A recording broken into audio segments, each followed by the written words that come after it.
Knowledge and Cultural Refinement, and the Beyond Mikhail Bulgakov's The Master and Margarita. There are countless books in the world.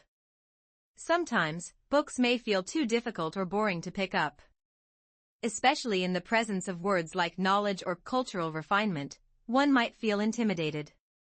However, reading is not about stuffy scholarship, rather, it is a magical experience that leads us to an entirely different world.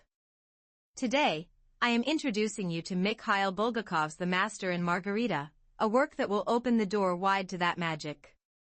This book will break down any boundaries you imagine, offering laughter, spine-chilling insights, and deep questions about life and humanity. 1. The start of a bizarre story that overturns common sense. What kind of story is The Master and Margarita? When you first open the pages, you may be surprised. The setting is Moscow in the 1930s. On a hot summer day, two literary figures are engaged in a debate about the existence of God and the historicity of Jesus by a pond. Suddenly, a foreigner in his prime named Voland, who introduces himself as an expert in the occult, joins their conversation.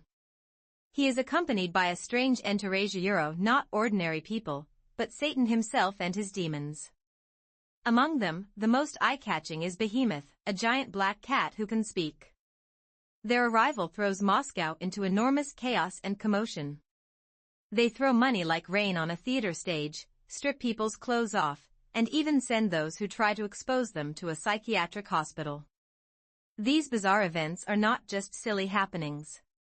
Bulgakov uses these magical commotions to sharply satirize the hypocrisy, corruption, greed, and foolishness of human nature in the Soviet society of his time. Seeing people rejoice over sudden, free money that turns into paper, or delight in others' misfortunes while pursuing only self-interest, one can see not only the Moscow of decades ago but also a mirror reflecting our own world across time.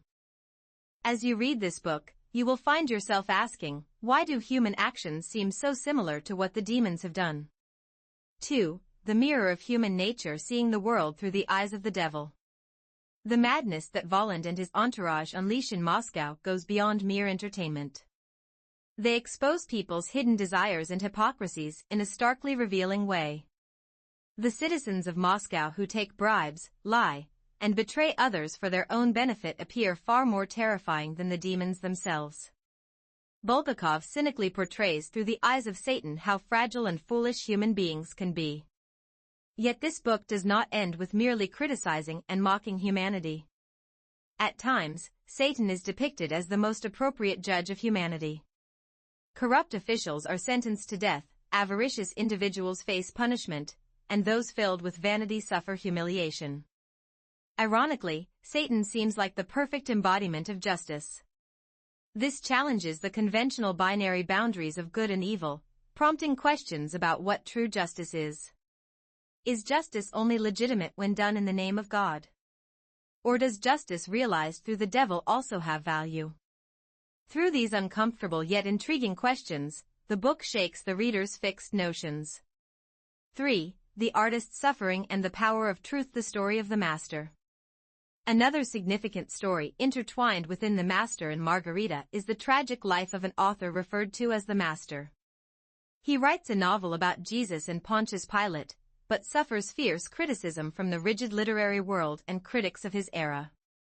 In the end, his novel never sees the light of day. Overcome by despair, he burns his manuscript and enters a psychiatric hospital.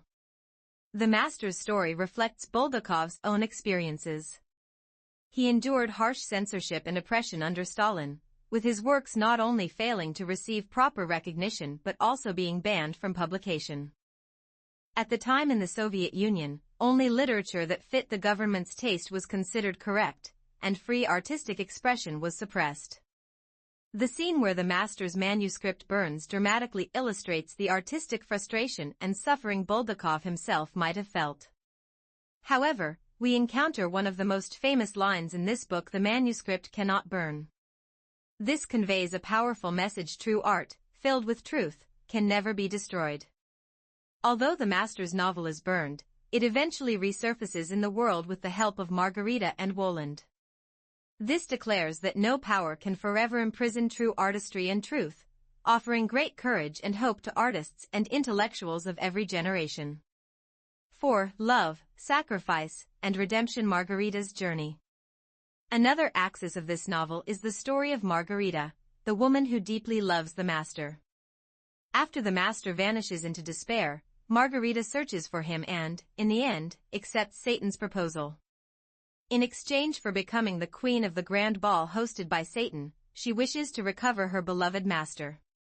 Margarita is not just a victim. She is a brave and strong woman willing to sell her soul for love. Her admirable performance at the grand ball, where she fulfills her role as queen before many dead souls, is inspiring. And when she is given the chance to make a wish, she first requests the alleviation of another unfortunate woman's pain before her own. This highlights her pure heart and genuine compassion, even moving the demons themselves. Eventually, Margarita reunites with the master through the power of love and escapes with him into the eternal peace offered by Satan. Margarita's journey shows the power of love that remains unbroken even amidst hardship and adversity, and how such love can save a soul and bring hope.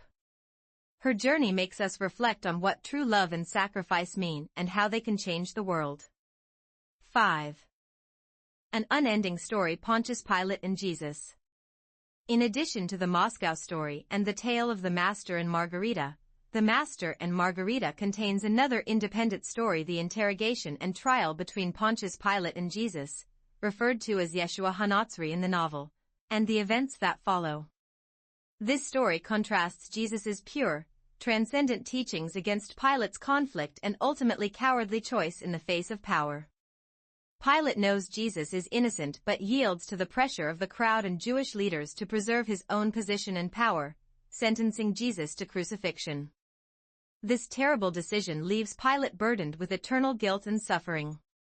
Through this story, Bulgakov deeply examines how easily humans can become weak in the face of power, how they can turn their backs on truth, and how heavy the price of such betrayal is. Though these three stories seem separate, they are surprisingly organically connected. The chaos in Moscow is no different from Pilate's suffering in ancient Jerusalem, and the Master's artistic despair mirrors the misunderstanding Jesus faced in the world. Ultimately, all these stories weave together to explore universal themes of human nature, good and evil, truth and falsehood, courage and cowardice, and love and redemption, leaving a profound impression on the reader. 6. Questions for our lives. Literary implications. The Master and Margarita is more than just a novel. It is a powerful mirror that makes us reflect on ourselves and the world we live in, and sometimes, a sharp message of critique. Through this book, we can ask ourselves the following questions. What is true value? Observing the greed and vanity of Moscow's people and the artistic devotion the Master fights to uphold, we are forced to consider whether material or spiritual values are more important. How free are we in the face of power? Pilate's tragic choice makes us question how fragile individuals can be before power and pressure, and how we can protect our conscience within such dynamics.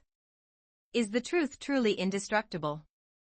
The message that suppressed truths in art can ultimately triumph encourages us to believe in the power of truth and to remain courageous despite many falsehoods and distortions we encounter.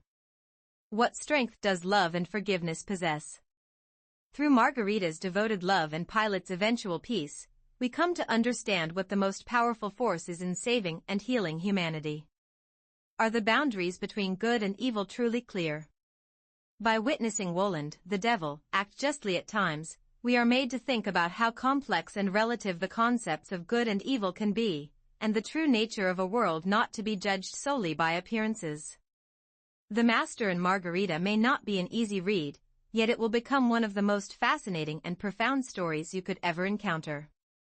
Starting with a bizarre narrative, it ultimately raises fundamental questions about human nature and life, leaving a lasting impression long after reading. If you have ever hesitated to read due to feeling lacking in knowledge or cultural refinement, I strongly urge you to challenge yourself with this book. This book is not a boring text, but a great artistic experience that will stimulate your imagination and broaden your horizons. Let yourself be bewitched by this book that will sometimes make you laugh, sometimes pain your heart, and sometimes plunge you into deep thought. your perspective on life and the world will definitely become richer and deeper. Reading itself is the highest form of cultural refinement, and The Master and Margarita is one of the best keys to unlocking that refinement.